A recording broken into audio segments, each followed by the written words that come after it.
Hello and welcome back to the River Poker Masterclass, where we are continuing on this week's episode of Basic Bluffing Player Tells. In a few minutes, our poker expert Simon will answer some of your questions and thoughts that you've been sending in throughout the show. If you send in your questions now, they won't be answered during this week's show. However, they may be answered on our website or Twitter. So please send your questions in to www.channel4.com/The River Show or by tweeting us at The River Show. Now, before we finish this week's episode, we've lined up some top tips for you on player tells. So tell me, Simon, what are the player tells? Well, Keira, a player tell is a piece of information that players give off about themselves whenever they're playing a hand. This could be a very small thing like a natural reaction, habits, behavior. All these can give you clues as to whether they're holding a strong hand or a weak hand. Let's take a few examples for you.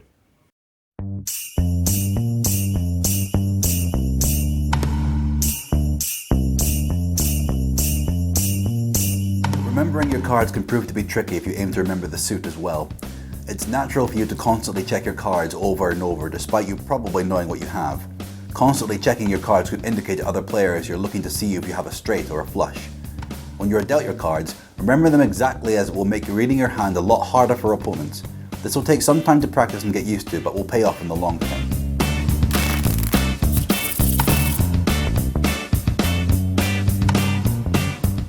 On the flop, don't watch the cards being laid on the table. Instead, observe your opponents and their reactions. Those cards are not going anywhere. You can look at them later. Watching an opponent's body language can indicate to you whether they are appeased at their card on the flop or disappointed.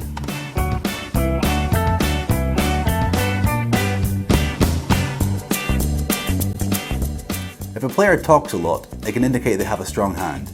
Listen to the tone of their voice though. If it changes pitch, it can reveal that they are worried and not confident in their hand. If not, it can mean the opposite. If you suspect a player may be bluffing, ask them questions such as, "Where did you get your watch?" and listen carefully to the response. If they're fumbling for words whilst responding, it means they're bluffing due to nerves. If it's a confident response, it can mean they have a strong hand.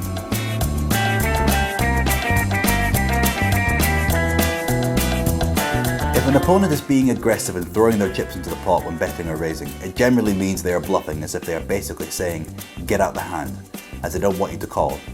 If an opponent neatly places the chips in the pot, they are saying they want you to call. If you know you have a bad hand, don't call.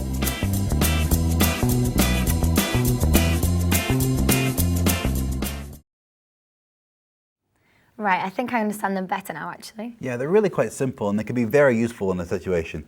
Let's take a look at this example.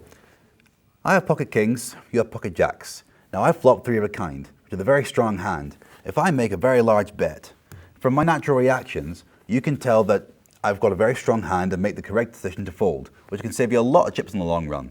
Now, be careful when using tells like this against more experienced players, because they're much harder to read. But against the newer players, this should be very handy. Well, thank you for the help and tips, Simon. I'll make sure I remember them when in the game. Right, we are nearly at the end of the show now. However, we have a few questions we'd like to answer sent in to us by our viewers.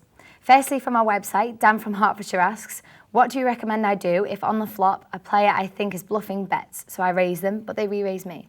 Well, in this situation, I think you have only one of two options. You can obviously fold if you think a hand is as bad as theirs is, or you should raise them again. You shouldn't call because it's almost saying, "I don't have a good hand, I just want to see if yours is worse."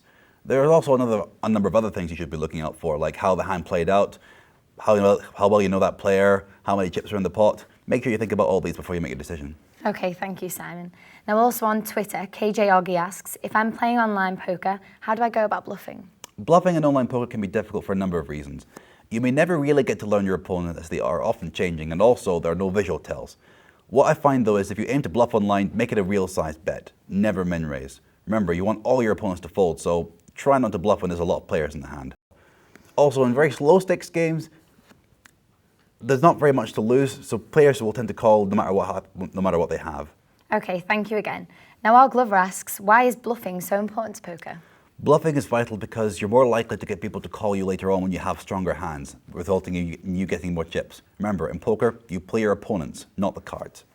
Okay, Simon, thanks very much for your insights there.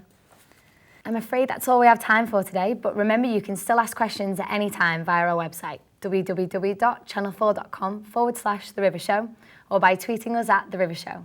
So I'd like to thank Simon for his poker expertise, as well as those of you watching at home for getting involved. I'm Keira Walsh, and I hope you join us at the same time next week on the River Poker Masterclass. Goodbye.